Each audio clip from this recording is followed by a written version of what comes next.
Board নীতিগতভাবে সিদ্ধান্ত নিয়েছিল খেলার, সেটা হয়তো ইন্ডিয়া না, শ্রীলঙ্কায়। বাংলাদেশের ক্রিকেটটা বাঁচিয়ে রেখেছে বাংলাদেশের ক্রিকেটাররা। সারা বাংলাদেশের যে প্লেয়ারগুলো খেলছে এবং তারা খেলার যে স্বপ্ন নিয়ে আসছে এবং তাদের জন্য যে ভৌত কাঠামোটা তৈরি হওয়ার দরকার ছিল এবং তাদের যে স্টেপ বাই স্টেপ বড় হওয়া, তাদের কোচিং, তাদের নিউট্রিশন, তাদের সব কিছু মিলিয়ে সেগুলো আসলে ছিল না।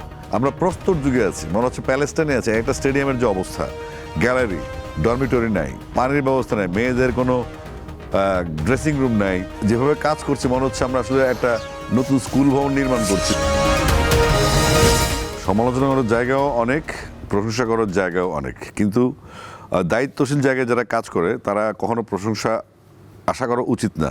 কারণ আপনি যখন রেসপন্সিবিলিটি নেবেন কোনো কাজের, সেটা আপনাকে রেসপন্সিবিলিটি নিয়ে করতে হবে এবং আপনাকে পারফরমেন্স দেখাতে হবে। এবং এই শপথ নিয়ে কিন্তু আপনি ওই জায়গাটায় গিয়েছেন। তো সুতরাং আপনি যদি সফল হন, সেটা আপনি হয়তো মনে মনে প্রশান্তি পেতে পারেন, কিন্তু ব্যর্থ হলে আপনি যে বকা বয়ে খাবেন, মানুষ বকা দিবে বা মানুষ আপনাকে মন্দ বলবে, সেটাও মেনে নিতে হবে, সুযোগ নেই। ক্রিকেট বোর্ড অনেকগুলো উত্থান পতনের মধ্যে দিয়ে গেল। বিশ্বকাপ নিয়ে প্রচুর আলোচনা হয়েছে, শেষ পর্যন্ত বাংলাদেশ খেলেনি দেশাত্মবোধের জায়গা থেকে, ভারতের কাছে নমনীয়তা না হওয়ার জায়গা থেকে। কিন্তু শেষ পর্যন্ত আবার পাকিস্তান খেলেছে, পাকিস্তান আমাদের পক্ষে অবস্থান নিয়েছিল, কিন্তু শেষ পর্যন্ত ভারতের সাথে তারা ম্যাচ খেলে। অনেক আলোচনা সমালোচনা হয়েছে। বিসিবির সভাপতি তিনি দেশ ছেড়ে চলে গেছেন। এই যে এত উত্থান পতন ডামাডোলের মধ্য দিয়ে কোথায় দাঁড়িয়ে আছেন শেষ পর্যন্ত আপনারা? আমরা আত্মমর্যাদার প্রশ্নে প্রথম ইস্যুটা তুলেছিলাম, দ্বিতীয়ত চলে আসছে সিকিউরিটিজম। তো যখন আমাদের নিরাপত্তার ব্যাপারে আমরা অ্যাসুরেন্স পাইনি, কারণ আইসিসি এবং বিসিসিআই তারা তো রাষ্ট্র না, তারা হচ্ছে একটা প্রতিষ্ঠান। তো কোনো প্রতিষ্ঠান কারো নিরাপত্তা দিতে পারে না। তো সেক্ষেত্রে আমরা যখন রাষ্ট্রীয় নিরাপত্তা গভর্নমেন্ট টু গভর্নমেন্ট আলোচনার ফলে আমরা আশানুরূপ পাইনি, তখন আমরা তো আসলে চাইলেই বিদেশ যেতে পারবো না। আমাদেরকে পারমিশন দেবে সরকার, গভর্নমেন্ট অর্ডার, জিও যেটা লাগে। তো আমরা জিও চাওয়ার আগেই সরকার সিদ্ধান্ত নিয়েছে এমতো অবস্থায় তাদের রিপোর্ট অনুযায়ী, তাদেরই গোয়েন্দা রিপোর্ট অনুযায়ী আমাদের যাওয়া উচিত হবে না, এজন্য আমাদের আসলে যাওয়া হয়নি। কিন্তু বোর্ড নীতিগতভাবে সিদ্ধান্ত নিয়েছিল খেলার, সেটা হয়তো ইন্ডিয়া না, শ্রীলঙ্কায়, যেহেতু ভেন্যু দুটো আছে। আমরা খেলার জন্য না করিনি। বাংলাদেশের ক্রিকেট এখন কোথায় আছে, কোথায় দেখতে চান এবং কি পরিকল্পনা আপনারা সাজাচ্ছেন? আমার মনে হয় বাংলাদেশের ক্রিকেটটা বাঁচিয়ে রেখেছে বাংলাদেশের ক্রিকেটাররা, সংগঠকরা এবং যারা বিভিন্ন একাডেমি চালায় শহরে বন্দরে, যারা ক্রিকেটকে ভালোবাসে, ওল্ড ক্রিকেটার্স বা রিটায়ার্ড ক্রিকেটার্স বা সিনিয়র ক্রিকেটার্স, সংগঠকরা বা জেলা ক্রীড়া সংস্থার কিছু পার্ট। কিন্তু যেভাবে আশা উচিত ছিল প্রাতিষ্ঠানিকভাবে ক্রিকেটটা বিসিবি কেন্দ্রিক, সেটার কোনো ইনফ্রাস্ট্রাকচার আসলে নেই। আমি অনেকগুলো ডিস্ট্রিক্ট ঘুরেছি এবং বিসিবিতে প্রায় অফিস করছি প্রায় 3-3.5 মাস। তো আমরা যেভাবে কাজ করছি মনে হচ্ছে আমরা আসলে একটা নতুন স্কুল ভবন নির্মাণ করছি, যেখানে স্কুল ভবন তৈরি হবে, তারপরে শিক্ষক নিয়োগ হবে, রং টং শেষ হওয়ার পরে বেঞ্চি তৈরি হবে, স্টুডেন্টরা আসবে, তারা শিখবে, তারপর পরীক্ষা দিবে, তারপর তারা ভালো করবে। এমন একটা পরিস্থিতিতে আমরা বিসিবিতে এসেছি। সুতরাং অর্থাৎ বলতে গেলে যেটা হয়, আমরা পুনর্গঠন প্রক্রিয়ায় আছি এবং আমরা যে অবস্থায় বিসিবিকে পেয়েছি শুধুমাত্র ফান্ড ছিল, আর কিছুই ছিল না। তো সেগুলো তৈরি করতে হচ্ছে এখন। কিন্তু বাংলাদেশের ক্রিকেট তো ভালো করছিল। আমরা সেই 98 থেকে আইসিসি র্যাঙ্কিং শুরু করে যত স্প্রেড আউট হয়েছে বাংলাদেশের ক্রিকেটের, সেখানে টাকা লগ্নি হয়েছে, প্লেয়ার হয়েছে, আমরা অনেক ম্যাচ জিতেছি, বিশ্বকাপে ভালো করেছি। একসময় আমরা শুনেছি 900 কোটি টাকার মতো ক্রিকেট বোর্ডের অ্যাকাউন্টে জমা আছে। অন্য সংগঠনগুলো যেখানে ধুঁকতে ধুঁকতে মরে, সেখানে ক্রিকেট একটা উন্মাদনা তৈরি হয়েছিল। কিন্তু তারপরেও আপনারা বলছেন যে আপনারা যখন এসেছেন, এসে এরকম ছন্নছাড়া পেয়েছেন, কেন সেটা? আপনি যদি দেখেন ঢাকা স্টেডিয়াম, সিলেট স্টেডিয়াম এবং চিরং স্টেডিয়াম, যে 3টা স্টেডিয়াম আন্তর্জাতিক খেলা হয়, সেগুলো ফ্লাড লাইট, ঝলমলে আলো, দর্শক, একটা সুন্দর সিকোয়েন্স। এবং বাংলাদেশ ক্রিকেট দল ন্যাশনাল টিমটা খেলছে। এই ন্যাশনাল টিমে কিন্তু সারা দেশ থেকে প্লেয়ার আসে, হাই পারফরমেন্স থেকে আসে, বিভিন্ন জায়গা থেকে আসে, তারপর তাদেরকে তৈরি করা হয় আমাদের কোচেসদের মাধ্যমে। এটা একটা প্রক্রিয়া। কিন্তু তার বাইরে কিন্তু ক্রিকেট আছে সারা বাংলাদেশে। এটা হচ্ছে একটা ছোট জায়গা, ন্যাশনাল টিম এবং 3টা স্টেডিয়াম বা আন্ডার-19 টিম। এর বাইরে যে বাংলাদেশটা আছে, সারা বাংলাদেশে যে প্লেয়ারগুলো খেলছে এবং তারা খেলার যে স্বপ্ন নিয়ে আসছে এবং তাদের জন্য যে ভৌত কাঠামোটা তৈরি হওয়ার দরকার ছিল এবং তাদের যে স্টেপ বাই স্টেপ বড় হওয়া, তাদের কোচিং, তাদের নিউট্রিশন, তাদের সব কিছু মিলিয়ে সেগুলো আসলে ছিল না। মানে কি, আমরা যদি একটা মাঠে যদি খেলা করাতে যাই, আমাদের মাঠের যেই যন্ত্রপাতি লাগে, ঘাস কাটা থেকে শুরু করে পানি, সব কিছু যেগুলো লাগে মাঠের আনুষঙ্গিক, এগুলো গোডাউন আছে, গোডাউনে ভাড়া যাচ্ছে, কিন্তু কোনো যন্ত্রপাতি নেই। এখন আমার মনে হচ্ছিল যে আমি রংপুরে যখন 8টা জেলা ঘুরি, তখন সেখানে ঠাকুরগাঁ ছাড়া খুব একটা প্রিপেয়ার্ড স্টেডিয়াম ছিল না।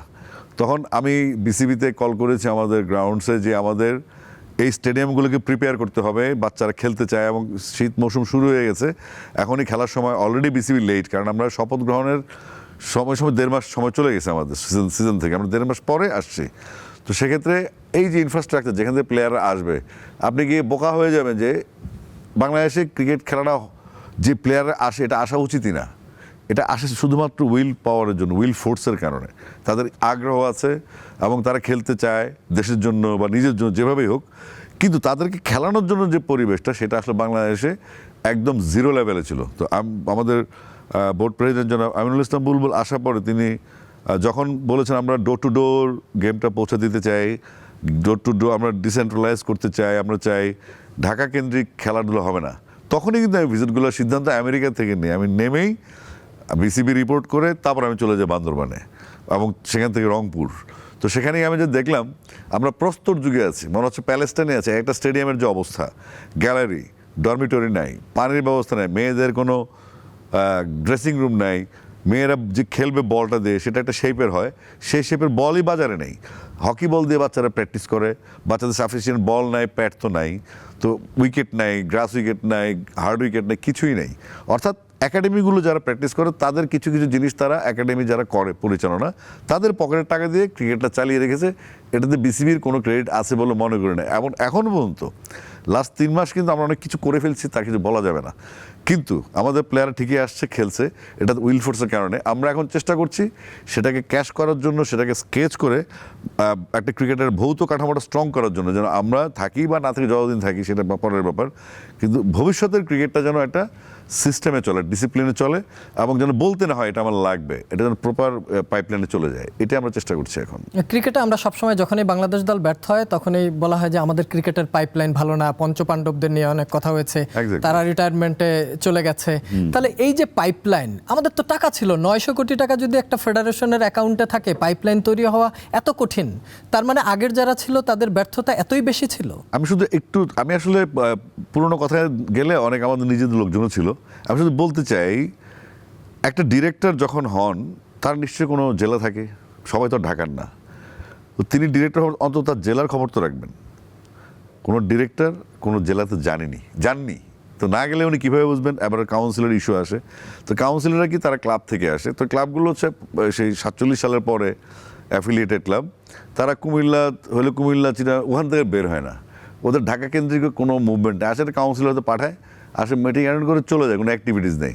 কিন্তু এখন যেটা হচ্ছে আমরা টোটাল মনিটর করছি। যেমন আপনাকে একটা এক্সাম্পল দিতে পারি, আমরা আজকে থেকে যেটা শুরু করলাম, আমাদের টোটাল এই কোচিং স্টাফ, আমাদের batting specialist coach, bowling specialist coach, fielding specialist আলাদা করতে হবে। এগুলো একজন কোচ সব শিখাবে এবং ওই কোচই ম্যানেজার হবে, ওই কোচ টিম সিলেকশন করবে, ওই কোচই আবার টিম নিয়ে যাবে, এটা হবে না। কোচকে কোচের কাজ করতে দিতে হবে এবং স্পেশালি আলাদা আলাদা কোচ দিতে হবে, যেন প্লেয়াররা যেখানে বাঁহাতি স্পিনারকে বাঁহাতি স্পিনিং কোচ দিতে হবে বা পেস বোলারকে পেস বোলিং কোচ দিতে হবে। এগুলো ছিল না, এগুলো টোটালি ঢাকা কেন্দ্রিক ছিল, যেটা দেখা যেত ক্যামেরায়।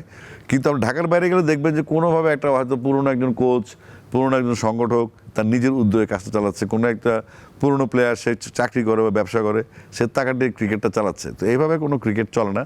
যেমন আপনি শ্রীলঙ্কার কথা বলতে পারি এক্সাম্পল, যেমন বাংলাদেশে স্কুল ক্রিকেটটা কারা অর্গানাইজ করে? আমরা। এখন হয়তো সঙ্গে আছে প্রাইম ব্যাংক, হ্যাঁ, এর আগে নির্মাণ ছিল, স্ট্যান্ডার্ড চার্টার ছিল। আপনার শ্রীলঙ্কা কি হয়? শ্রীলঙ্কার স্কুল ক্রিকেটটা খুব শক্তিশালী, যেখান থেকে প্লেয়াররা আসে। এরা করে কি, শ্রীলঙ্কার স্কুলের তাদের একটা নিজস্ব অর্গানাইজেশন আছে, সমস্ত স্কুলের। সেই স্কুলগুলা কোনোরকম শ্রীলঙ্কান ক্রিকেট ফেডারেশনের বাইরে গিয়ে ওরা নিজেরা ক্রিকেট অর্গানাইজ করে এবং সেই স্কুলের খেলা দেখার জন্য অ্যালামনাই মেম্বাররা বিদেশ থেকে আসে ফান্ড নিয়ে, এবং তারা খুব উৎসাহ উদ্দীপনা নিয়ে তাদের স্কুলের বাচ্চাদের খেলা দেখে। তো এই কালচারটা আমাদের এখানে ডেভেলপ করেনি, এটা আমাদেরকে মানুষকে জানাতে হবে, কারণ সবাই সবার স্কুলকে, জেলাকে পছন্দ করে। তা আমরা যদি এই অ্যাওয়ারনেসটা ছড়িয়ে দিতে পারি যে আমি কুমিল্লা জিলা স্কুলে পড়ি, কুমিল্লা জিলা স্কুলে এক স্টুডেন্ট, কুমিল্লা জিলা স্কুলের জন্য একটা ট্রিটমেন্ট, আমাদের টিমকে আমরা আজকে এই বছর 1 লাখ টাকা দেবো খেলার জন্য। এইভাবে কিন্তু হয়, স্বেচ্ছাশ্রমই হয় এবং স্ব উদ্যোগে হয়। তো এই সমস্ত উদ্যোগগুলো ভালো। তো এইগুলো আমরা যদি মানুষকে না জানাই, উদ্যোক্তাদের না জানাই, নতুন ক্লাব তৈরি করি, নতুন সংগঠন যদি সুযোগ না হয়, সেই অ্যাফিলিয়েটেড টিম যারা 1947-এ তারা অ্যাফিলিয়েশন পেয়েছে, কোনো টিম উঠেও না, নামেও না। ওরা নিজেদের মধ্যে ম্যাচ খেলে টেম্পারিং করে, স্কোরিং টেম্পারিং করে, অর্থাৎ একটা প্লেয়ার যখন বেরোবে দেখা যাচ্ছে প্লেয়ারটা খুব ভালো, সে দুই ওভার বল করলো, সে খুব ভালো বল করেছে, কোনো উইকেট পায়নি, তাকে মূল্যায়ন করা হবে না। একটা ছেলে 60 রান করেছে কিন্তু ভালো খেলে না, কিন্তু একটা ছেলে 10 রান করে আউট হয়ে গেছে, কিন্তু তার ভিতর ট্যালেন্ট আছে। ক্রিকেট কিন্তু একটু শেষ বয়সের দিকে ফ্লোরিশ হয়, ক্রিকেটটা সময় নেয়।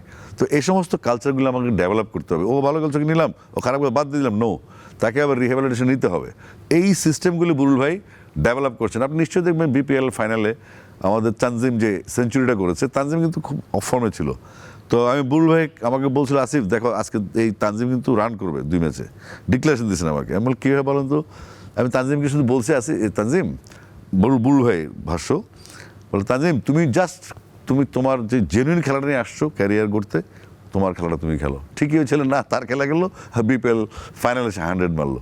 তো কিছু কিছু জিনিস, ক্রিকেটটা কিন্তু অনেক ইচ্ছা শক্তির ব্যাপার, একটা স্বাধীনতার ব্যাপার, একটু রিল্যাক্স থাকার ব্যাপার। ক্রিকেটটা তো হইচইয়ের ব্যাপার না। আমরা যারা সংগঠক আছি আমরাও তো অনেক হইচই করি, কিন্তু আমাদের প্লেয়ারদেরকে শান্ত রাখার জন্য বা শান্তিতে রাখার জন্য আমাদের চেষ্টা করতে হয়। তো এই একটা এক্সাম্পল দিলাম আর কি শ্রীলঙ্কার, এটা আমাদেরও হওয়া উচিত।